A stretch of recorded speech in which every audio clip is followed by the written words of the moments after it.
objectionable on this slide? Anything that makes you uncomfortable? Anything that you find downright offensive?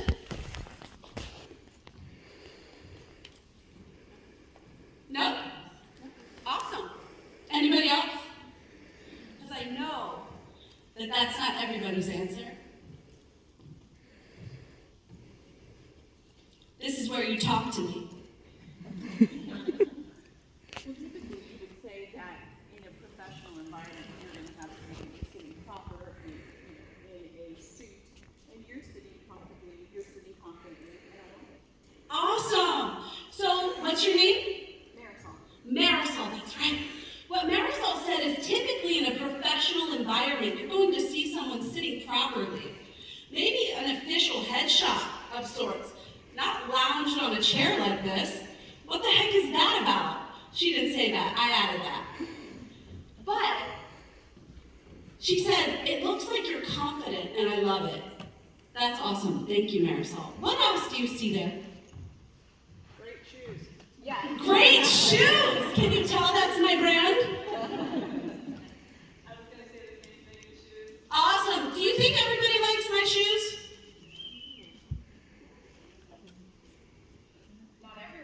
Why not? It's not their style. Yeah, not their style. It's not their style. What else? Not their color. Not their color. Yeah, what else? Could be too high. Too high. Why? What do they say about me, do you think? Uh-huh. Yeah. That's not the kind of woman I want my husband around. Yeah? Okay. Good. What else do you see?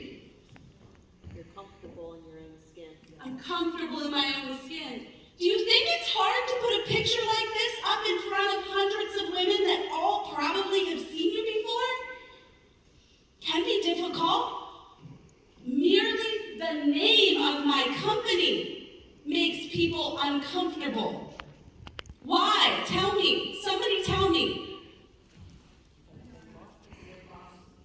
Women are not supposed to be bossy. Have any of you heard that before? I know I have.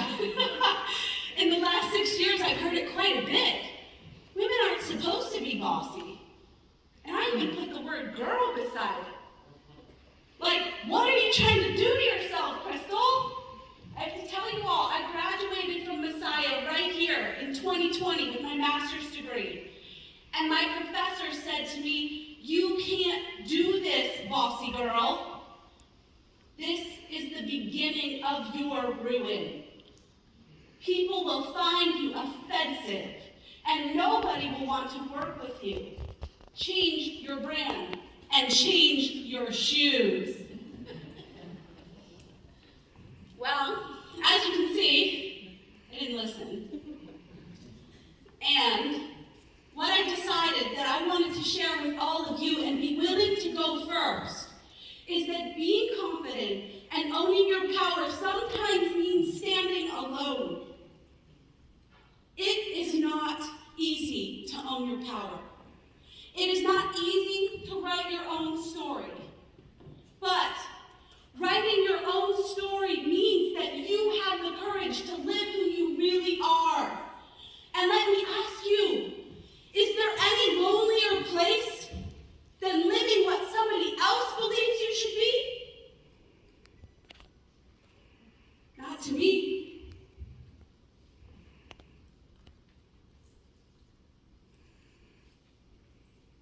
So,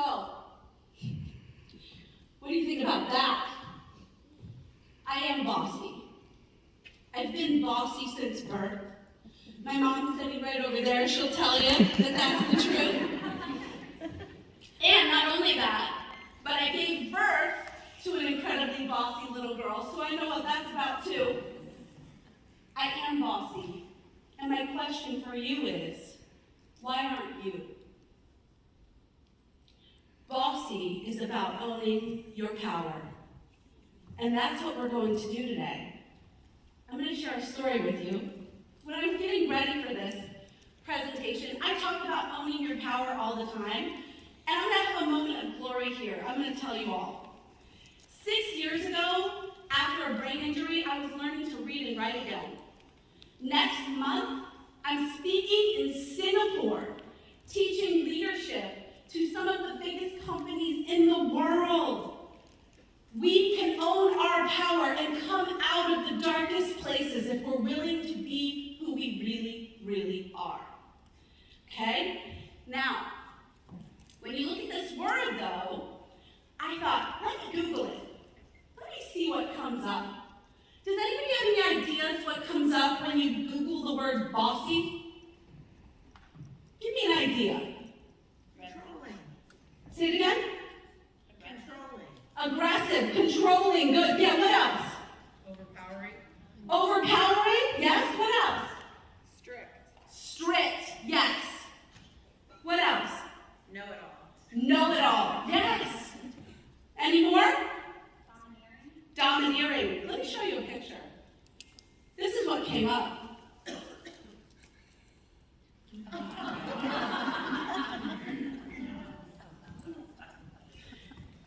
Domineering, strict, controlling, aggressive. Is that what that looks like to you? Bossy. It's a devil woman. Just like you all said when we started, women aren't supposed to be bossy, are they? Not only not bossy, but a devil woman. Wow. And you know what? I was looking at this picture, and I thought, this looks remarkably similar to a picture I've seen before. And I thought, you know what?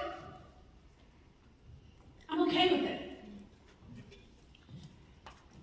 I have to tell you, one of the coolest things about being the bossy girl is that nobody ever forgets it, right?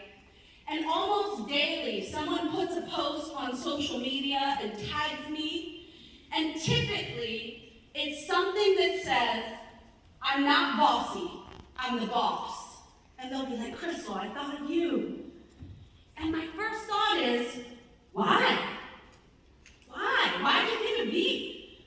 I'm bossy. I'm the boss too. But actually being the boss is everything that I work against.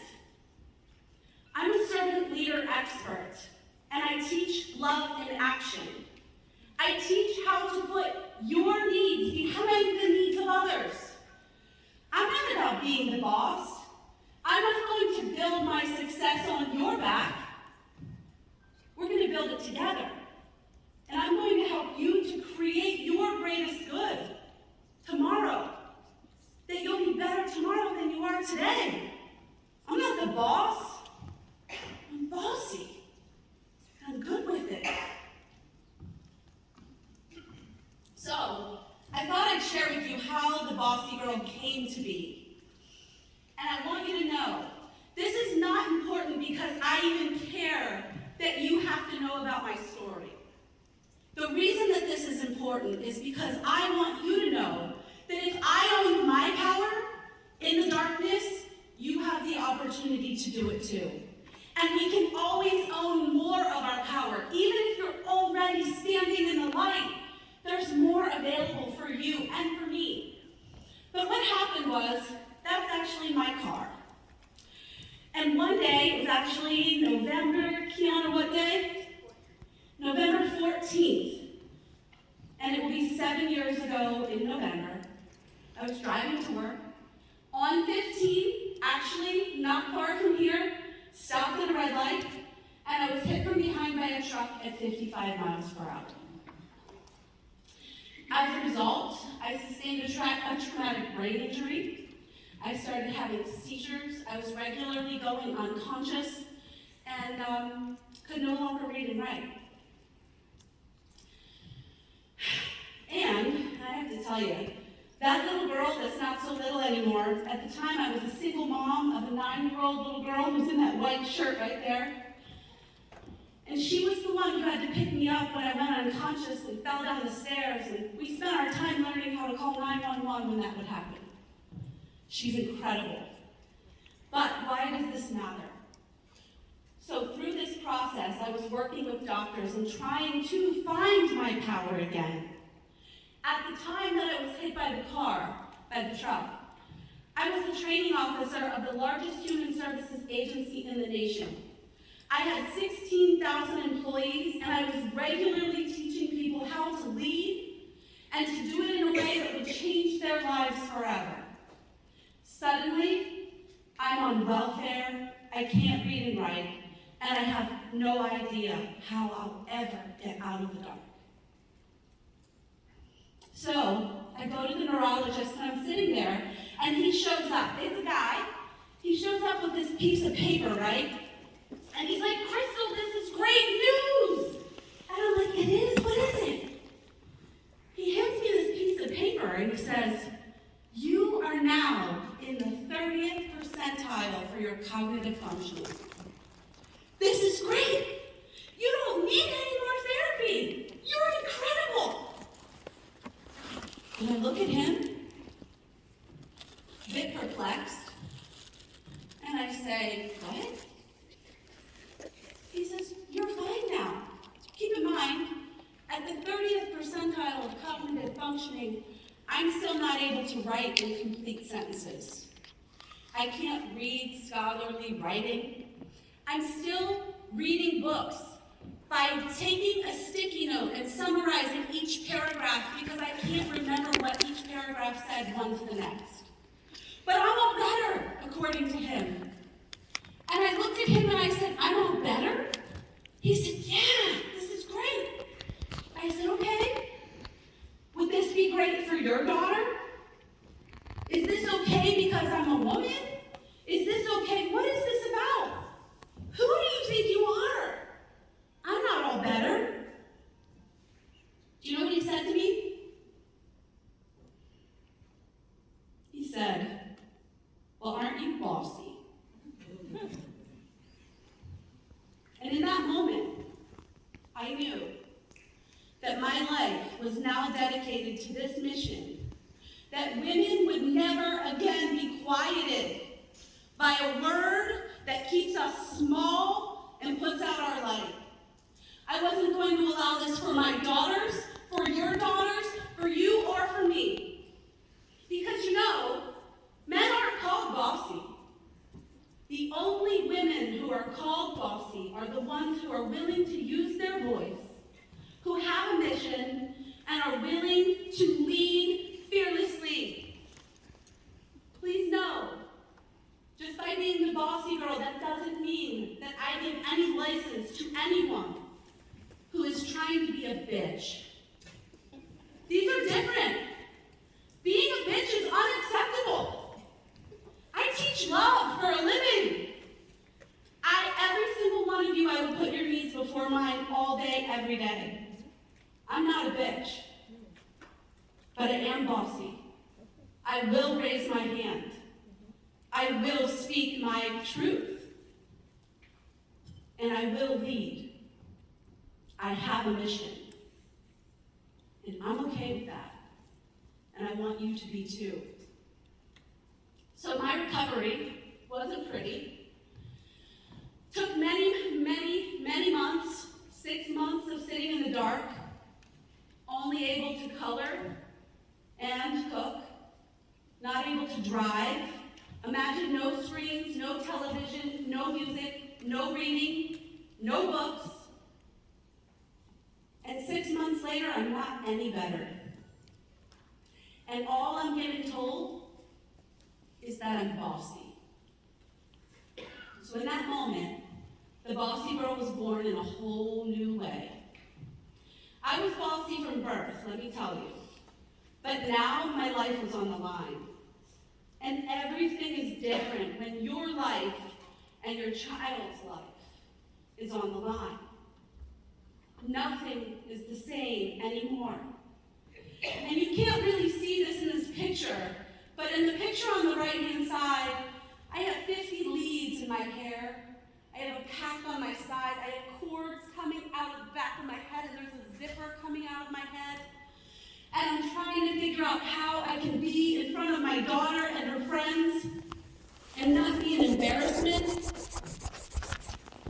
So I put on makeup and I try to smile. But I'm going to find a way out. So I have to figure out how to own my power and go from broken to truly becoming the bossy girl that I was born to be, and to make a difference in the world so that no one else would walk the same path. I did go from broken to bossy, and I want to tell you all, I'm not here today to make you happy. I'm not here today to tell you it's going to be easy. It wasn't easy for me, and it won't be easy for you. But what I am here to tell you is that it will be worth it. And I'm here today not to just tell you this story, but I'm here today to help be a part of making you successful. And I'm excited to do that. So what I'd like to do now is ask you a true or false question. Owning your power means putting your wants and needs ahead of others. True or false? Remember, I'm bossy. Hi, Jordan. False. Tell me more.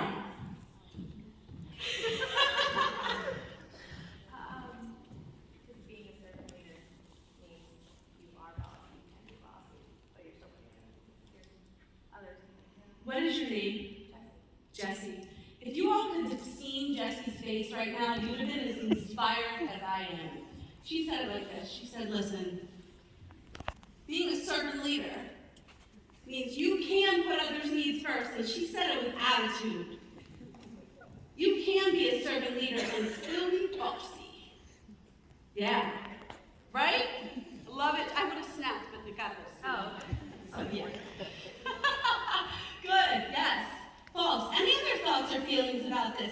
Would you have answered this differently at the beginning of this session? Yes. Tell me more. Exactly that. When you think someone's the boss or the head of the boss, they typically only care about themselves or they're worried about themselves first. But that's not your model. Ah, yes. Typically when someone's the boss, have any of you raised your hand? Have you worked for someone who's the boss and made sure that you know it? Yes. That's not what this is about. And I always have to be really clear that we have this conversation. When we're talking about owning your power, this does not mean power over other people. Oftentimes, when we want to go and own our power, or we're learning about how to have more power, we're talking about personalized power. A power that puts others down. A power that builds off, takes from others in order to gain for yourself. That's not what owning your power is about. You owning your power benefits the people around you. You owning your power and standing in your light gives you the ability to serve. If you are empty, trying to be something that everybody else wants to see, you have nothing to give. That's not owning your power. If you are trying every day, you wake up in the morning tired, and you go to bed tired, trying to be what somebody else wants you to be, you gave your power away. When you own your power, you wake up excited, ready to serve, ready to make the world a better place. If you're not excited to go to work, if you're not excited for family dinner, if you aren't excited for date night, there's work that needs to be done. So today I'm going to give you 2 tools. And these tools are tools that can change your life. They are super simple. There's nothing you won't understand. They're also some of the hardest things that I could ever ask you to do. But I'm going to give you 2 tools. And if you think about that empty cup, and you know that you have to do something differently, Here's what we're going to do. The first one, honest inquiry. The second one, honest answers. Let's dive in a little bit. Honest inquiry. Here's another true or false. Directly telling people the truth is the best way to maintain your power during difficult conversations. True or false?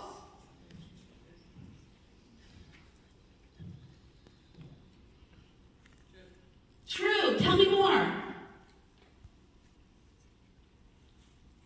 Or somebody else can. It's okay. I think it's just when you're being honest with somebody, it's harder to hold things back because that can cause frustration, things like that. But when you're honest, when you tell people, it's not like you're being mean. It's like you're just trying to make them become the better person. Good. It's not like you're being mean. You're just trying to help them, right? Yeah. Being respectful to them. It's being respectful to them, to share your truth, right? Good. So true. Anybody else? They can see through you. I can't. They can see through you if you're being genuine. If you're not being genuine, they can see through you. Yes, if you're not being genuine, they can see through you. If you think that's not true, oh my gosh, be aware. We are human lie detectors. People know the difference. Excellent. Give me more. What else? What if I would tell you that it's false? What would you say about that? Maybe the fact that it's directly telling people, maybe there's, not to say indirect that you're gonna lie to them, but there's a nice way to say things. There is. Yes, absolutely. There's a nice way to say things. I see a hand even though there's really bright light in my eyes. It's not, sometimes listening is going to be a way to maintain your power too. It's not always directly telling. Wow. Listening can sometimes be a really powerful way. Yes, absolutely. Any other thoughts or feelings? Yeah. I think I'm getting tripped up with the maintain your power piece because in a situation like that, depending on the situation too, if you're with another woman, it's about giving ownership, them to have power as well as owning it as well. So it's reciprocal. You want to have that genuine, open relationship so that it can be open. Oh my gosh. So what she just said is I'm getting a little tripped up on this maintaining your power thing. Because I think maintaining my power means actually giving some of it away. Is that a fair recap? Giving some of my power away is actually the way that I can be most powerful. And that really hits home with what we're about to talk about. So, if you want to maintain your power in any situation, there's one thing that I can ask you to do. Ask the question. Listening is important. Giving your power away is actually one of the ways that you can be most powerful. If you feel the need to control the situation and to always be the one talking, you're showing your hand. You're not the most confident person in the room. Be willing to hear somebody else's truth. I'm going to give you an example. So, you walk into a job interview, and the first thing that your interviewer says to you, how much money did you make in your last position? What do you think you could say back to that? I'm not sure how that's relevant. Good. And what could we add to that?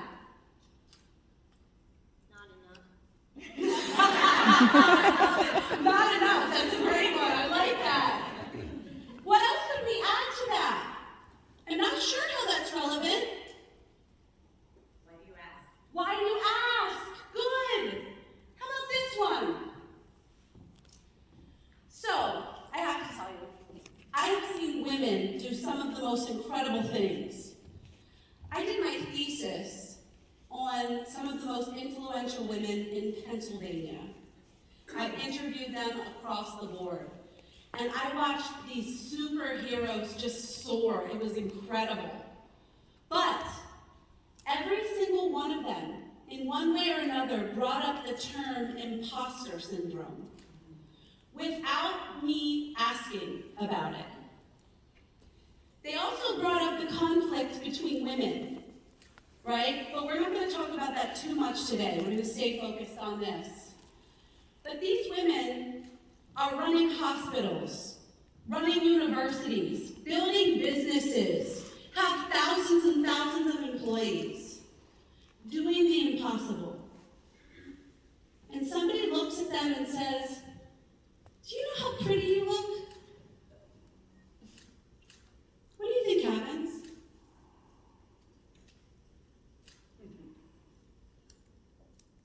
Your head explodes.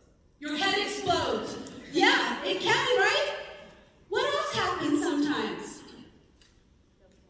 You feel small. Good. What else? It's offensive. It's offensive. Why? Discount all the hard work. Discounts. Yes, it discounts all the hard work. And the social constructs that we've been taught, what does it teach us to do when somebody says something like that? Say thank you. Say thank you. Be quiet, comply, and guess what? In that moment, our power dissipates. Even though we're freaking rock stars. So what can we do differently? I'm sure this has happened to every one of you. I see your faces. You're beautiful ladies. What happens? What can we do when you're ruling the world and somebody says, "But don't you look so pretty?" What can we do? Say, I know. I know. Good. Yes. What else can we do? Honest inquiry. What can we do? Take your power back. Ask them, what does that mean? Why would you ask me that? Good. What does that mean? Why is that relevant? Why, yes. Why do we want to talk about that? There's lots of ways. And let me tell you something. If you want to ask a really important question and you just don't have the words, do any of you freeze when something like this happens to you? Raise your hand if you've frozen. This goes back to what you wrote on that card. We all do, and let me tell you why. It's what we've been taught. Be quiet and comply. And what's crazy is we as women have learned to use this against each other every bit as much as other genders have. We've learned to be quiet and comply. But what you can do is if you don't have that perfect comeback and you need a little bit of space to think about it, just use a really perfectly open-ended question that's one word. Why? How? Tell me more. Shift the power dynamic. Make them talk while you think. Let me tell you, you guys heard me that when I got up here, I was feeling pretty nervous, right? What did I do? Yes! I asked you a question. I'm going to ask you a question. I'm going to make you think. I'm going to make you talk while I get okay up here. Use your tools. We all have to have these things. Just because I've been doing this for 20 years doesn't mean that it's easy. It means that I have tools to use so that I can make it look easy. But when we're talking about owning our power, I want to open this up for all of you so you can use them too. Ask a question. Honest answers, true or false. You must be comfortable saying no if you don't want to be a doormat. True or false? True. Tell me more. True?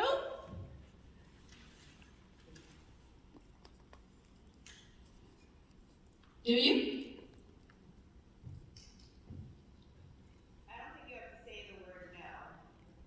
There's other ways that you can mean no in a more positive fashion. Absolutely. Well, I'm not really sure. We don't have to say no. You know, we can even just not answer, right?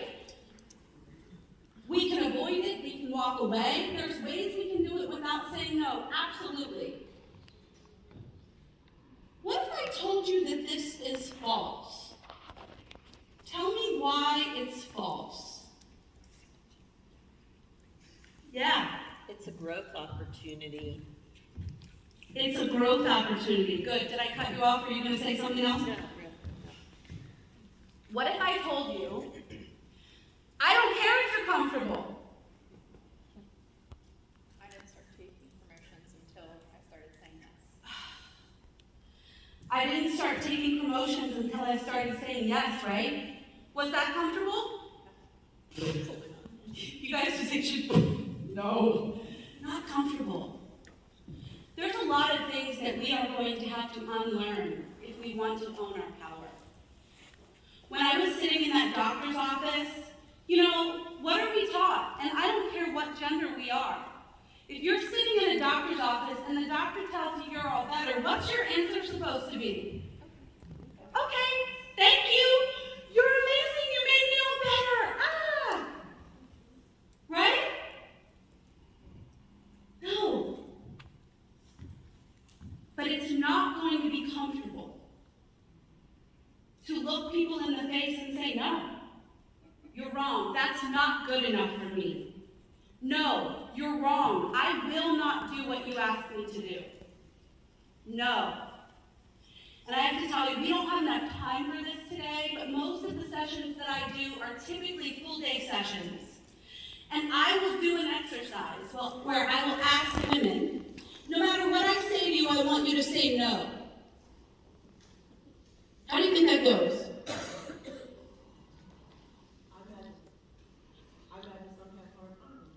I imagine, do you know what's funny? I'm supposed to be in charge up here, right? And I say, no matter what I say, tell me no. How many times do you think I have to go through that exercise till somebody actually says the word no? A lot. Typically about 3 or 4. About 3 or 4, because the other women in the audience watch and laugh and say, oh, she said to say no and we can't even do it. Then they're like, I'll try. And then I give another scenario and they're like, ooh, I'm not sure. No! We have to be able to say it. And it won't feel good. And that is okay. The other thing I wanted to share with you, and guys forgive me just a second, brain injury is real.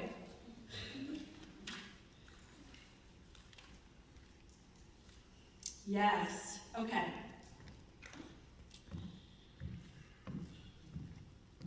This is the message that I want to convey to you whenever you look at this word. It feels hard, and it feels uncomfortable to tell people no, doesn't it? Raise your hand if you hate it. We are biologically engineered that way, to hate it, okay? But if you think about it this way, it shifts things. When you think about saying no to something that doesn't feel good for you, something that doesn't fit your purpose, something that's not aligned with the mission, I want you to think about this.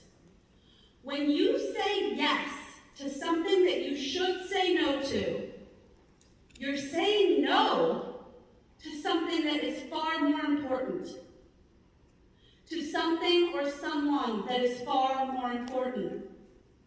If I'm at work and my boss asks me to take on a project, and I know that I am already completely overwhelmed and I have no hours left in the day,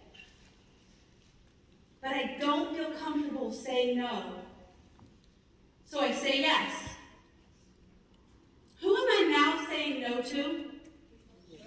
Myself. There goes my gym time. There goes my morning meditation. Who else am I saying no to? Family. See those people? They're not all my family, but most of them are. I'm looking them in the face, and guess what? I'm not only telling them no, but I'm about telling them that they are not important. Just because I'm uncomfortable saying no. Stop. It doesn't have to feel good, but you have to say it. Remember, you're saying no to something far more important when you say yes to something you shouldn't. Another true or false, if you can tell I love these. If a woman wants to take the lead, she can't risk taking actions that might damage her reputation. True or false?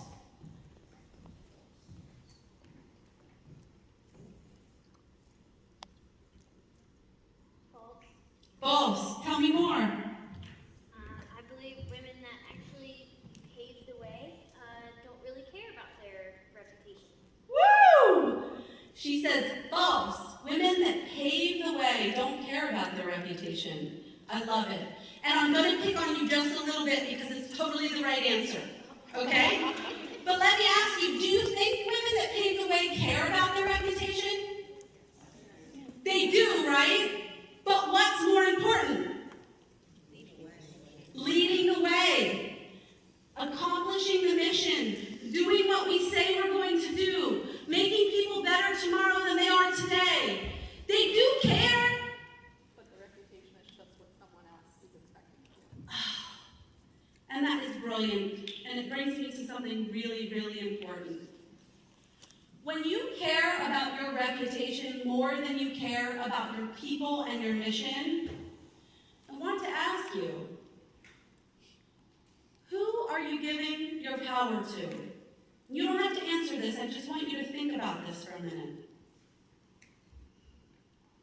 When I care more about my reputation than my mission, and I'm unwilling to say no as a result, that means that I am giving my power to the people at the mall, to the people who have never met me, to the people, not the people that I'm raising children with, not the people that I gave birth to, not those people.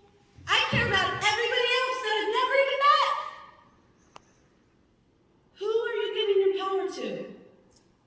What really, really matters? Having your reputation damaged is hard. And I will share this, I wasn't planning to, but some of you might know this already. Believe it or not, last year, I ran for state rep, right here in this district. Sophronia's nodding her head. Yes, I did. Do you think that's hard? For a woman in these shoes? Why? It is. Why? Related to this, tell me. People have something that they expect to see in that box. People have something they expect to see in that box. Is it me? No. Nope. Tell me more. It's all preconceived. It's all preconceived. Good. Do we have a hand here? No? Okay, miss it. What else? Why else is it hard? You know what they wrote about me in the paper? Kristal Markle, running for state rep, brain-damaged welfare mom. Yeah. Do you think I knew that would happen before I ran for office? I did. I knew that. You don't have to look very far. I tell everyone the story. I knew that would happen. But what's the mission? Why does it matter? Listen, ladies, I'm trying to make the world a better place. If you want to say mean things about me, and you know, this is silly. It just popped into my head, but we grew up hearing sticks and stones will break my bones, but words will never hurt me, right? Do they hurt? Yes. Hell yes! You think I cried? Hell yes! But you know what? In the end, those people don't matter. The person who wrote that news story, do I care about what they think? Did I in the moment? Sure. But in the end, are they who I care about? No? Right over there. Courageous women understand that fear is the enemy. True or false? True. Good. Tell me more. Because fear stops you from doing what you need to do, what you want to do. Fear can stop you. It sure can. Good. More thoughts or feelings? I'm still listening while I walk back here just to be sure. Tell me more.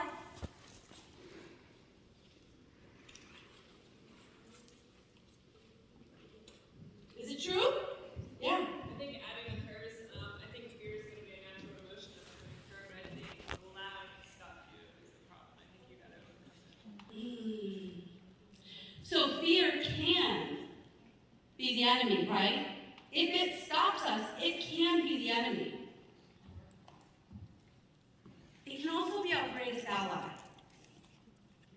When you're afraid, I believe this with all my heart.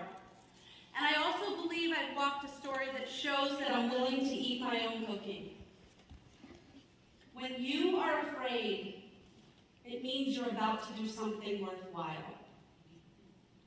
When you are afraid, it means you're about to level up. When I was asked to run for office and I raised my hand, knowing full well I would not probably win, do you think I was afraid? Yeah. But I'm here to change the world. That's my mission. I believe I was given this journey so that I could change the world. And if I don't do that because I'm afraid,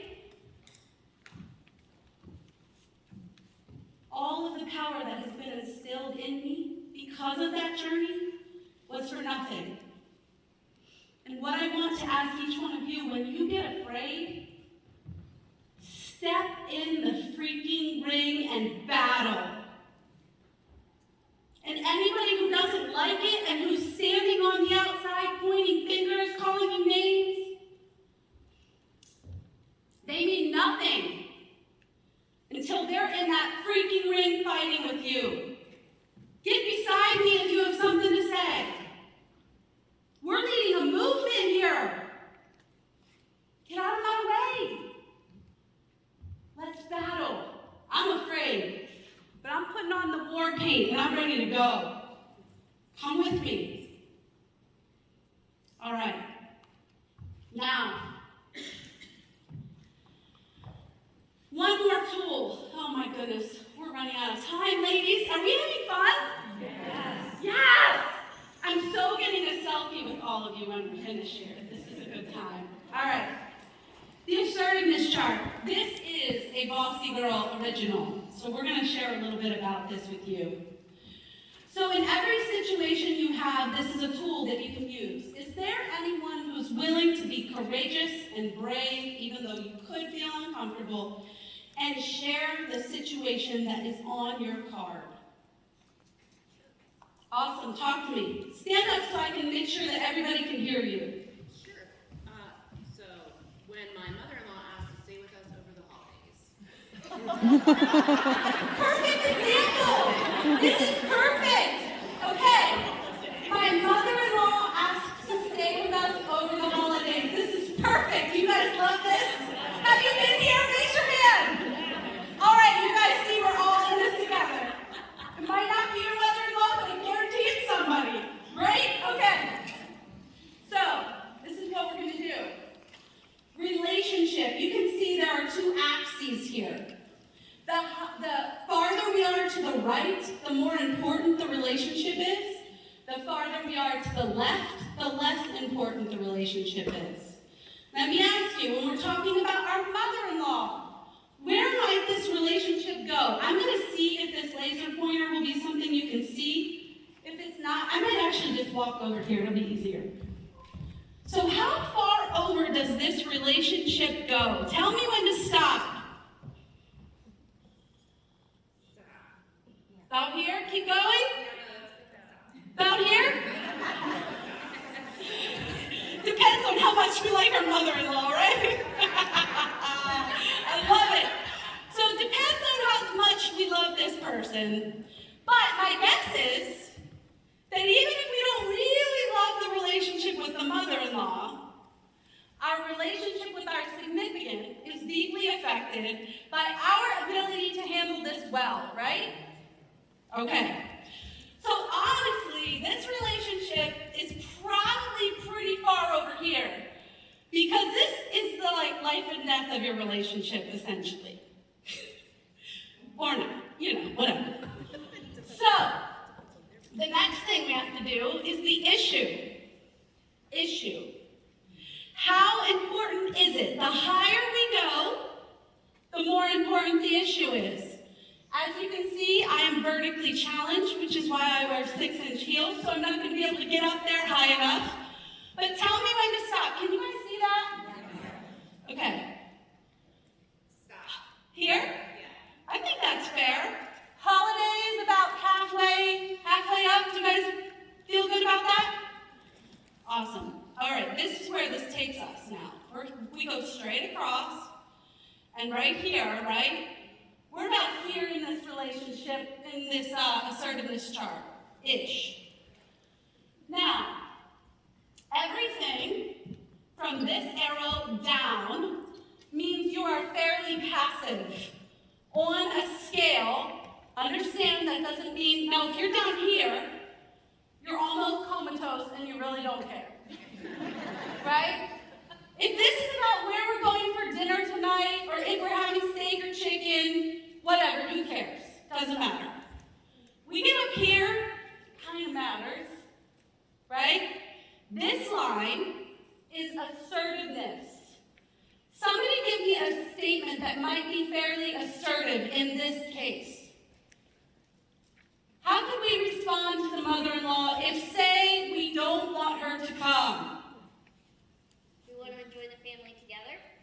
We wanted to enjoy the family together. Excellent. I'll be right there at 8 p.m. Yeah? Is that what we want? Your faces are awesome. Do we want that? How could we handle this? Yeah. We would love to have you, but I think you'll be more comfortable at the hotel down the road. Ooh, we would love to have you, but we think you'd be more comfortable at the hotel. I see some nodding up here. Yes. What is your name?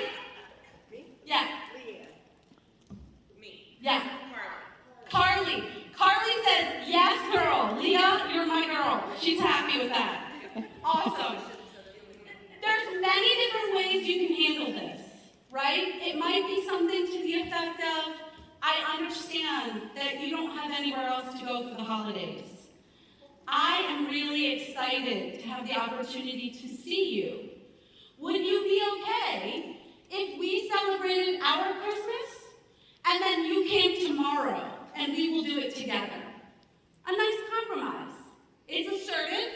You're not coming right now. But let me tell you how we can work this out, right? Good. Now, there's another area up here. I'm sure it's not a surprise. Anything above that diagonal line is aggressive. Let me give you another scenario. You're at work, and your boss says to you, Susie, I'm going to need you to meet me at my hotel room. It's at the Hilton on 2nd Street, 8 p.m., after dinner. Don't tell anybody that I'm going to be there. Let's talk about this. How important is this relationship? Tell me when to stop. Stop? I think that's fair, right? You can always get another boss. This isn't permanent. How important do you think this issue might be? Let's go up this scale. You ready? All the way up. All the way up. Right? Red flags, red flags. So we're like right here. Aggressive. Right? I like to call this the bossy zone. Not because being bossy means that you're nasty. That's not what I mean. But the bossy zone means you're in an area where it could be uncomfortable to get aggressive or assertive or to even say no. This is the area that we need to practice. Somebody give me an aggressive/assertive response that we could share, because we see on this chart, it's appropriate. This is your permission. Every time you're in a situation and you're just not quite sure, is passive appropriate? Is aggressive appropriate? Is assertive appropriate? You now can have this chart in your head. Which one is it? Also listen, and we'll come back to the response for your boss, but know that this chart also helps us when we want to freak out and scream at people. Any of us have that going on sometimes? You don't have to raise your hand, it's okay. Sometimes, you know what? You might want to grab somebody and shake them. I see it. But listen, if you look at this chart and you see, oh my gosh, this relationship is all the way up here. This is the most important relationship in my world. Pretty much the only situation where it's okay for you to grab them, shake them, hit them, scream at them, is like if the building's on fire. If this relationship is that important, the issue needs to be life or death for you to be willing to take that kind of action. Or you're risking damaging a relationship, and that is not in line with your mission. Make sense? Awesome. So, what do we say to our boss? I'm feeling this is not appropriate, and that whatever you need to talk to me about can wait until the morning. I'm feeling this is not appropriate, and whatever you need to talk to me about can wait until the morning. Excellent. Good. What else? More ideas. Talk to me. Way back there. Just no. Just no. You know what, guys? Is it sometimes enough to just be like, no? No can be a full sentence. Yes, just no. Because guess what? And understand, depends on your relationship with that person, if no is a full sentence and all of that.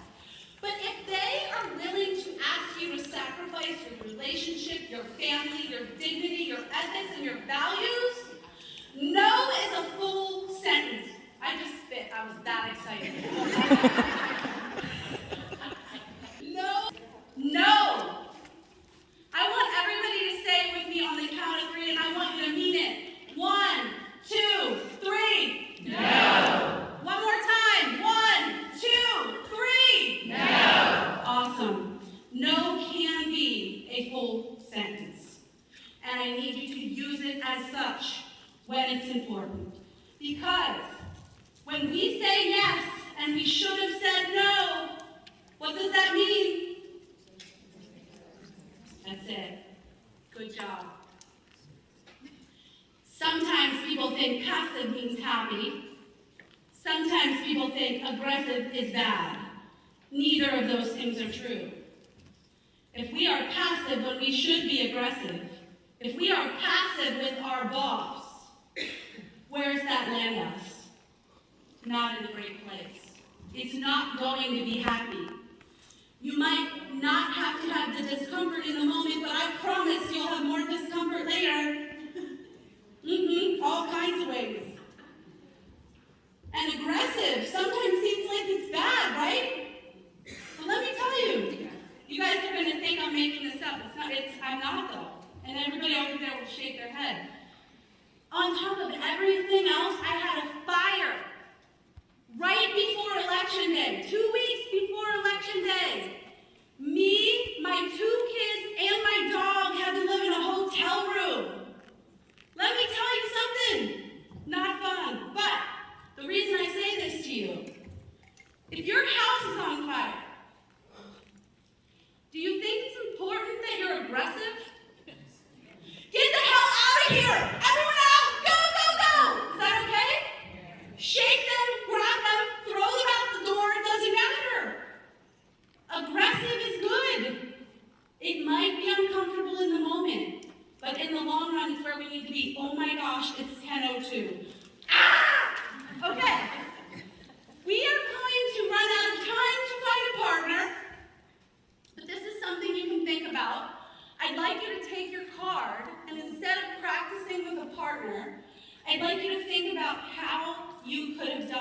act differently.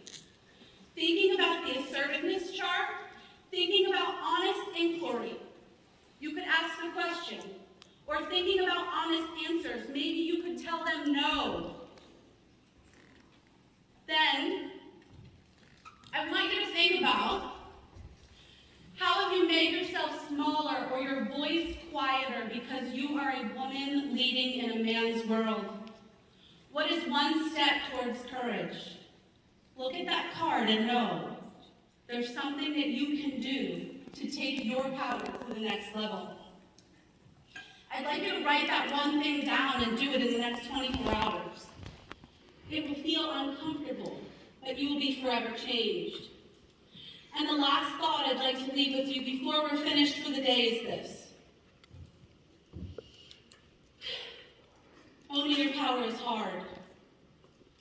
Choosing fear over comfort is hard. Choosing to write your own story means that you will often stand alone. You may feel broken, you may feel lost, it might hurt. But there is nothing in the world that will hurt more than living your life by someone else's rules and getting to the end of it and realizing that you have a regret, that you never got to find out what you're really capable of and who you really, really are. Thank you all so much. I'm so excited I got to be with you today. And if you would, come up here and we'll all take a selfie. Thank you guys.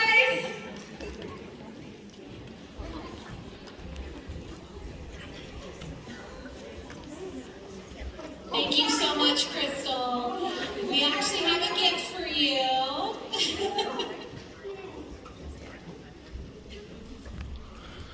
I'm sorry. All right, just really quick, a few announcements. We would appreciate if you would take a few moments to give your feedback through our online speaker evaluation for this session.